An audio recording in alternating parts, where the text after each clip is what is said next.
சத்தம் இல்லாமல் குசு விட முடியும். Logically possible. அதே மாதிரி சண்டை போடாமல் போரிட முடியும். அதுவும் லாஜிக்கலி பாசிபிள். ஆனா நம்ம இப்போ ஏன்டா அதை பத்தி பேசிட்டு இருக்கோம்? ஏனென்றால் இந்த ஈரான் இஸ்ரேல் வார் வெளியில இருந்து பார்த்தா ஒரு மாதிரி, அவுத்து பார்த்தா வேற மாதிரி. வாராக இருக்கலாம், இல்ல சீஸ்ஃபயர் அக்ரிமெண்ட்ஸ் ஆக இருக்கலாம்.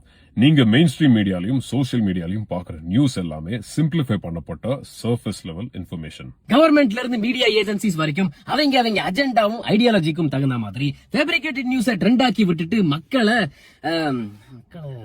அது என்ன வேர்டு, மக்களுக்கு எமோஷன்ஸ் இருக்கு, வெவ்வேறு நம்பிக்கைகள் இருக்கு, லெவல் ஆஃப் அண்டர்ஸ்டாண்டிங்லயும் டிஃபரன்சஸ் இருக்கறனால உனக்கு பிடிச்ச மாதிரி அடிச்சு கொடுத்தாதான் நாங்க பொழப்பு நடத்த முடியும். ஜியோ பாலிடிக்ஸ்க்கு நரேட்டிவ் கன்ஸ்ட்ரக்ஷன் அடிப்படையானது. ஃபார் எக்ஸாம்பிள் சத்தாம் ஹுசைனும் முஅம்மர் கத்தாஃபியும் ஒரு பக்கம், ஜிசிசி கண்ட்ரீஸோட லீடர்ஸ் இன்னொரு பக்கம். ஒரு டிஃபரன்ஸ் நோட் பண்ணீங்களா ஃப்ரெண்ட்ஸ்?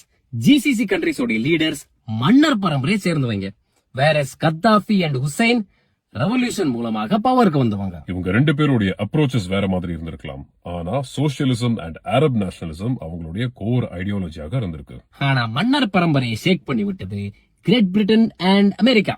இப்போ தெரியுதா வெப்பன்ஸ் ஆஃப் மாஸ் டிஸ்ட்ரக்ஷனுக்கு என்ன காரணம்னு? இஸ்லாமிக் ரெவல்யூஷன் மூலமாக பவருக்கு வந்த ஈரானுடைய ஷியா இஸ்லாமிக் ரெஜிமும் இந்த நான் அமெரிக்கன் பிரிட்டன் லிஸ்ட்ல அடங்கும். இந்த ஈரான் இஸ்ரேல் வார பல பேரு பாலஸ்டைன் காண்டி, நியூக்ளியர் ப்ரோக்ராம் காண்டி, இல்ல ஜூஸ் வர்சஸ் முஸ்லிம் வாராக பாக்குறீங்க. ஆனா யோசிச்சு பாருங்க, எல்லா முஸ்லிம் நாடுகளும் பாய் பாய் இருங்க பாய்னு ஒண்ணு சேர்ந்திருக்கணும் அல்லவா? ஆனா இல்லையே. இது ஜிசிசி கண்ட்ரீஸும் ஈரானுக்கு இடையே நடக்கிற ரீஜனல் டாமினன்ஸ் டாக்டிக்ஸ் ஆக தான் நம்ம பார்க்கணும். ஈரான் ஒரு ஷியா முஸ்லிம் நாடாக இருந்தாலும் ஆனா சுன்னி முஸ்லிமா இருக்கிற ஹமாஸ்க்கு ஆயுதங்களை கொடுத்து காசை கொடுத்து சப்போர்ட் பண்ணணும். இந்தியா கிட்டயும் பாகிஸ்தான் கிட்டயும் நியூக்ளியர் வெப்பன்ஸ் இருக்கு, ஆனா இது ஈரான் டெவலப் பண்ணா மட்டும் ஏன் பயப்படுறாங்க? ரெண்டு விஷயங்கள். ஒன்னு ஸ்ட்ரெய்ட் ஆஃப் ஹார்மோஸ், இன்னொன்னு இஸ்ரேலையும் காசாலையும் இருக்க சீ போர்ட்ஸ்.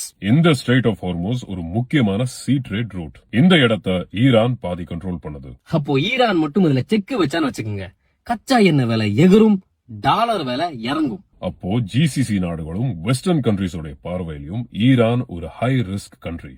இப்போ சவுதியில இருந்து இஸ்ரேல் காசா வரைக்கும் ஹைவே பில்ட் பண்ணி, இஸ்ரேல்லயும் காசாலையும் நல்ல சீ போர்ட்ஸ் பில்ட் பண்ணி அதுல இருந்து கச்சா எண்ணெயை ஏற்றுமதி பண்ணாங்கன்னா ஜிசிசி கண்ட்ரீஸ் ஹார்மோஸ் ஸ்ட்ரெய்ட்டை நம்ப வேணாம். ஆனா இந்த ப்ராஜெக்டுக்கு தடையாக இருப்பது இஸ்ரேல் பாலஸ்டைன் பிரச்சனை. இன்ஃபேக்ட் ஹார்மோஸ் வழியாக இல்லாமல் ரியாத் நெகேவ் காரிடோர் மூலமாக எக்ஸ்போர்ட் பண்ணாங்கன்னா மில்லியன்ஸ்ல காஸ்ட் சேவ் பண்ணலாம். இந்த ரியாத் நெகேவ் காரிடோர் ப்ராஜெக்ட் மட்டும் சக்சஸ்ஃபுல் ஆச்சுன்னா மிடில் ஈஸ்ட்லயே சவுதி அண்ட் இஸ்ரேல் தான் மோஸ்ட் பவர்ஃபுல் கண்ட்ரீஸாக இருப்பாங்க.